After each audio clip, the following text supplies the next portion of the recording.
Hi viewers, আসসালামু আলাইকুম। সোনিয়াস কিচেনের পক্ষ থেকে সবাইকে স্বাগতম। আশা করছি সবাই অনেক ভালো আছেন। আল্লাহর অশেষ রহমতে আর আপনাদের দোয়ায় আমিও অনেক ভালো আছি। যেহেতু এখন শীতকাল চলে এসেছে আর চারদিকে পিঠার উৎসব চলছে, তাই এরকমই একটি মজার পিঠার রেসিপি নিয়ে আজ আমি আপনাদের সামনে হাজির হলাম। গ্রাম কিংবা শহর সব জায়গাতেই কিন্তু সব ধরনের পিঠা তৈরি করা হয়। গ্রাম এলাকায় যে পিঠাটা খুব বেশি তৈরি করা হয় সেটা হলো কলা পিঠা। আর আজকে আমি আপনাদের সাথে শেয়ার করব কলা পিঠা কীভাবে তৈরি করতে হয়। জানি পিঠাটা অনেকে অনেক রকমভাবে তৈরি করে, আর আমি যেভাবে পিঠাটা তৈরি করি আমি সেটাই আপনাদের সাথে শেয়ার করব। আশা করছি রেসিপিটি আপনাদের ভালো লাগবে। ভিডিওটি না টেনে পুরোটা দেখার অনুরোধ রইল। তো ভিউয়ার্স, কথা না বাড়িয়ে চলে যাচ্ছি কলা পিঠার প্রস্তুত প্রণালীতে।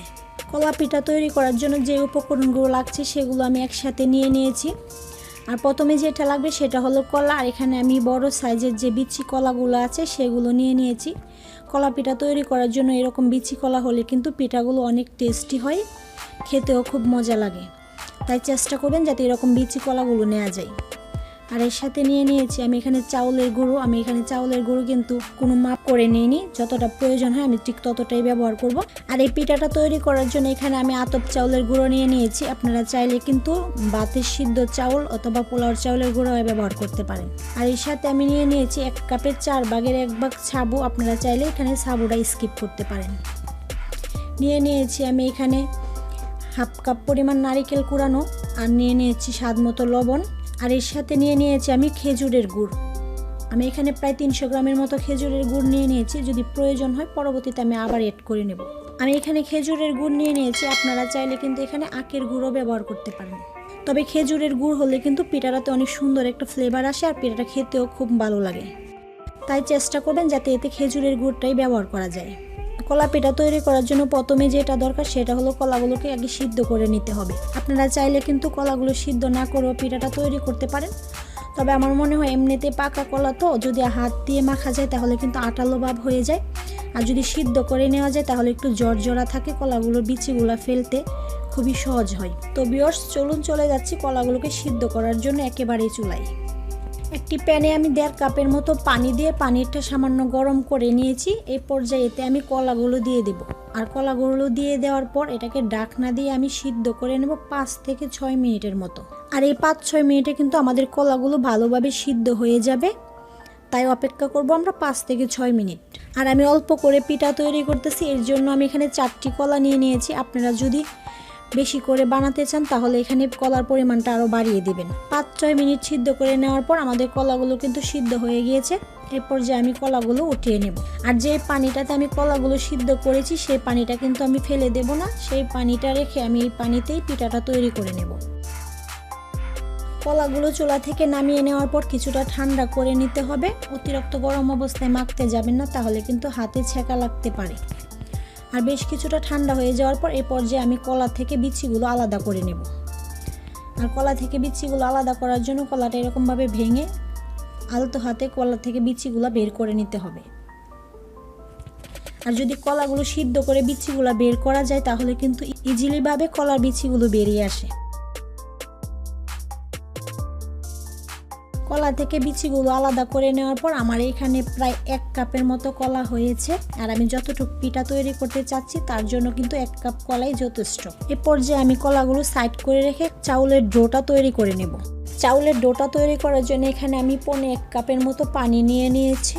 আর এই 1.25 কাপ পানি দিয়ে যতটা চাউলের গুঁড়ি মেখে নেওয়া যায় ঠিক ততটা চাউলের গুঁড়ি আমি মেখে নেব। এই পর্যায়ে অপেক্ষা করব পানিটা গরম হয়ে আসা পর্যন্ত। সামান্য কিছুক্ষণ জাল করে নেওয়ার পর আমাদের পানিটা কিন্তু বলক এসে গিয়েছে। এই পর্যায়ে আমি এতে অ্যাড করে দেব স্বাদ মতো লবণ। লবণটা দিয়ে দেওয়ার পর এর সাথে আমি অ্যাড করে দেব আগে থেকে বিচি ছাড়িয়ে রাখা কলা। আর এখানে আমি 1 কাপের মতো কলা নিয়ে নিয়েছিলাম, এখান থেকে আমি অর্ধেকটা কলা এর সাথে অ্যাড করে দেব।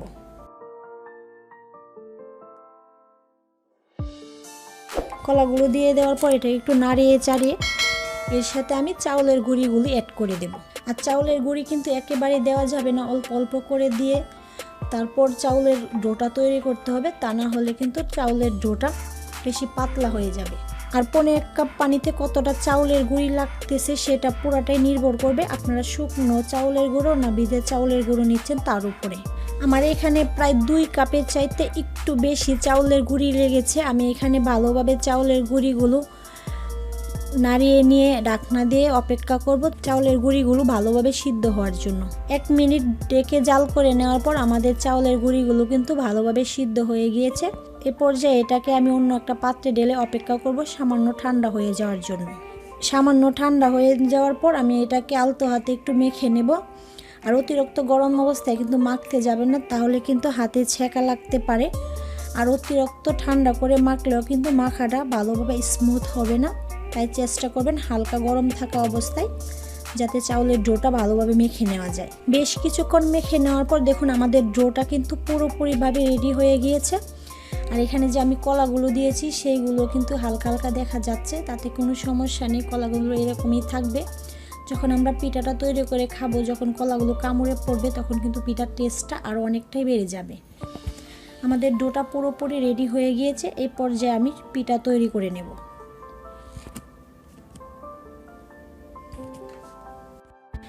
আমাদের ডোটা কিন্তু একেবারে পিঠা তৈরি করার উপযুক্ত হয়ে গিয়েছে। আবার এটাকে আলতোভাবে একটু ডলে নিয়ে আমি কিন্তু পিঠাগুলো তৈরি করে নেব। আর এখানে ছোট ছোট ড্র করে আমি পিঠাগুলো তৈরি করে নিচ্ছি। আপনারা চাইলে কিন্তু এর চাইতে একটু বড় অথবা এর চাইতে একটু ছোট করেও পিঠাগুলো তৈরি করে নিতে পারেন। আর আমি আপনাদের দেখার সুবিধার জন্য দুটো পিঠা তৈরি করে দেখিয়ে দিচ্ছি যে আমি পিঠাগুলোকে কীরকমভাবে তৈরি করে নিচ্ছি। আর আমাদের এলাকায় এই কলা পিঠাগুলো কিন্তু এরকম সাইজ করেই তৈরি করে, এর চাইতে বেশি বড় করে না, তাই আমি এরকমভাবে তৈরি করে দেখাচ্ছি। আমি জানি না আপনারা কে কীরকমভাবে তৈরি করেন, তবে আমি যেরকমভাবে তৈরি করতে ভালোবাসি আর যেরকমভাবে তৈরি করি সেমভাবে আপনাদের সাথে শেয়ার করলাম।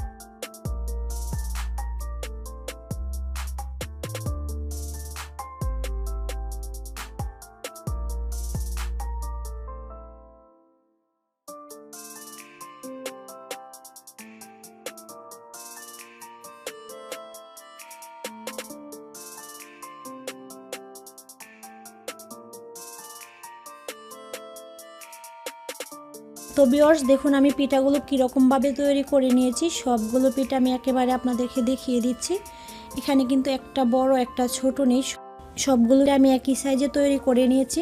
আমাদের কিশোরগঞ্জ এলাকায় কিন্তু অন্য সব পিঠার চাইতে এই পিঠাটা অনেক জনপ্রিয়, তাই এই শীতকালে কিন্তু প্রতিটা ঘরে ঘরে এই পিঠাটা তৈরি করা হয়। তাই আমি আশা করছি আমার রেসিপিটা ফলো করে আপনারাও তৈরি করবেন অসম্ভব মজাদার এই কলা পিঠা। আর পিঠাটা তৈরি করার পর কেমন হয়েছে সেটা অবশ্যই কমেন্ট বক্সে কমেন্টস করে জানাতে বলবেন না। পিঠা তৈরির জন্য চলে এসেছি আমরা চুলায়। আর চুলায় কিন্তু আমি আগে যেই কলা সিদ্ধ পানিটা ছিল সেই পানিটা বসিয়ে দিয়েছি। এর সাথে আমি আরও 2 কাপ পানি ঢেলে ঢাকনা দিয়ে অপেক্ষা করব পানিটা সামান্য বলক আসা পর্যন্ত। কিছুক্ষণ জাল করে নেওয়ার পর পানিটা কিন্তু হালকা বলক এসে গিয়েছে। এ পর্যায়ে এতে আমি অ্যাড করে দেব পরিমাণ মতো লবণ। যেহেতু আমি আগে চাউলের ডোতে লবণটা দিয়েছি, তাই লবণের পরিমাণটা কিন্তু এখানে বুঝে শুনে দিতে হবে। এর সাথে অ্যাড করে দেব আমি ছাবুগুলো। আপনারা চাইলে এখানে ছাবুটা স্কিপ করতে পারেন। এর সাথে দিয়ে দেব গুড়।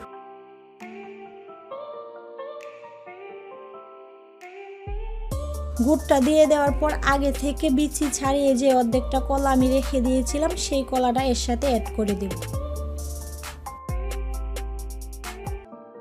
ছাবু গুড় আর কলাগুলো দিয়ে দেওয়ার পর এটাকে সামান্য একটু নেড়ে আমি আবারও এটাকে কিছুক্ষণ জাল করে নেব পানিটা বলক আসা পর্যন্ত। আর এমতো অবস্থায় কিন্তু অনবরত নাড়তে হবে, তা না হলে কিন্তু ছাবুগুলো নিচ দিয়ে লেগে যাবে আর কলাগুলো একসাথে জড়ো হয়ে থাকবে। তাই অবশ্যই চেষ্টা করবেন একটা চামচের সাহায্যে কলার দলাটা ছুটিয়ে দেওয়ার জন্য। আর এমতো অবস্থায় কিন্তু ঢাকনা খুলে ভালোভাবে নাড়িয়ে চাড়িয়ে বেশ কিছুক্ষণ জাল করে নিতে হবে যতক্ষণ পর্যন্ত পানিটা বলক না এসে গেছে। পিঠার রসটা বেশ কিছুক্ষণ নাড়িয়ে চাড়িয়ে জাল করে নেওয়ার পর আমাদের পিঠার রসটা কিন্তু অনেকটাই গরম হয়ে গিয়েছে। এই পর্যায়ে আমি এতে অ্যাড করে দেব পিঠাগুলো। আর এখানে আমি অল্প অল্প করে পিঠা দিব, একেবারে দিলে কিন্তু পিঠাগুলো একটা আরেকটার গায়ের সাথে লেগে যাবে আর দেখতে ভালো লাগবে না আর ভেঙেও যেতে পারে। তাই এখানে আমি 2 ধাপে পিঠাগুলো অ্যাড করে দেব।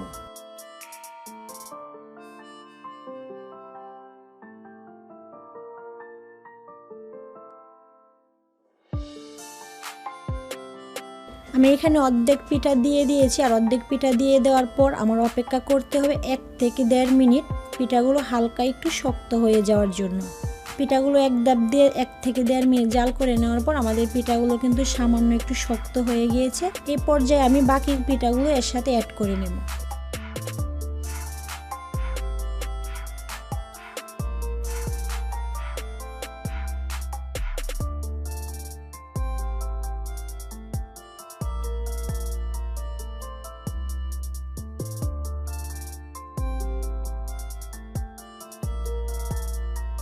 এক এক করে সবগুলো পিঠা দিয়ে দেওয়া হয়ে গিয়েছে। এই পর্যায়ে আমি এটাকে হালকাভাবে একটু নাড়িয়ে নেব, যাতে একটা পিঠা আরেকটা পিঠার গায়ের সাথে লেগে না যায়।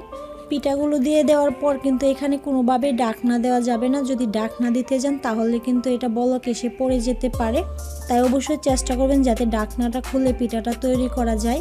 আর এই অবস্থায় আমি পিঠাটাকে বারবার নাড়িয়ে নিচ্ছি, তা না হলে কিন্তু আমাদের ছাবুগুলা আর পিঠাগুলা একসাথে লেগে যাবে। পিঠাগুলোর সাথে আমি আরও কিছু জিনিস অ্যাড করে নেব। এখানে আমি 4-5টা এলাচ নিয়ে নিয়েছি, আর এলাচের মাথাটা এরকমভাবে ফাটিয়ে নিয়েছি। আর এর সাথে আমি 2টো তেজপাতা 2 টুকরো করে দিয়ে দিচ্ছি। আর দিয়ে দিব আমি এখানে আগে থেকে কুড়িয়ে রাখা 1/2 কাপ নারিকেল। নারিকেল আর তেজপাতাগুলো দিয়ে দেওয়ার পর এটাকে আবারও আলতো হাতে নাড়িয়ে দিতে হবে। অতিরিক্ত জোরে জোরে নাড়াতে যাবেন না, তাহলে কিন্তু পিঠাগুলো ভেঙে যেতে পারে। তাই সাবধানতার সাথে পিঠাগুলো নাড়তে হবে। আমাদের কিশোরগঞ্জ এলাকায় কিন্তু এই পিঠাগুলো এত অল্প করে তৈরি করে না, অনেক বেশি পিঠা তৈরি করে একসাথে। 5 আলি 10 আলি কলা দিয়ে 4 কেজি 5 কেজি চাউল একসাথে দিয়ে পিঠাগুলো তৈরি করে। আমি শুধু আপনাদের দেখানোর জন্য অল্প করে তৈরি করে নিচ্ছি।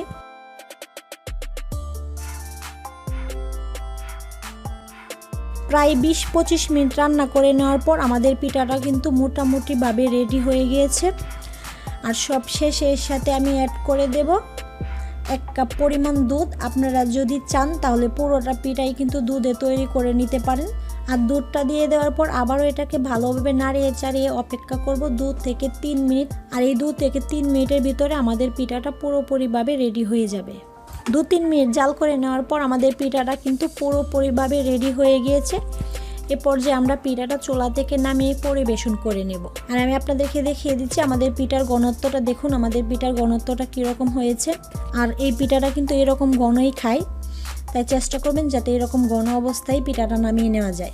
আমি আপনাদেরকে গরম গরম পরিবেশন করে দেখিয়ে দিচ্ছি। আর এই পিঠাটা কিন্তু রাত্রে তৈরি করে সকালবেলা খেতে খুবই ভালো লাগে। তো ভিউয়ার্স, আমার আজকের এই কলা পিঠার রেসিপিটা কেমন হয়েছে সেটা অবশ্যই কমেন্টস বক্সে কমেন্টস করে জানাতে ভুলবেন না। আর আমার আজকের রেসিপি যদি আপনাদের ভালো লেগে থাকে তাহলে অবশ্যই একটি লাইক দিয়ে কমেন্টস করে বন্ধুবান্ধবের সাথে শেয়ার করতে ভুলবেন না। তো ভিউয়ার্স, আজকের মতো এই পর্যন্তই। আবারও দেখা হবে শীতের কোনো নতুন রেসিপি নিয়ে। সেই পর্যন্ত ভালো থাকুন, সুস্থ থাকুন। আল্লাহ হাফেজ।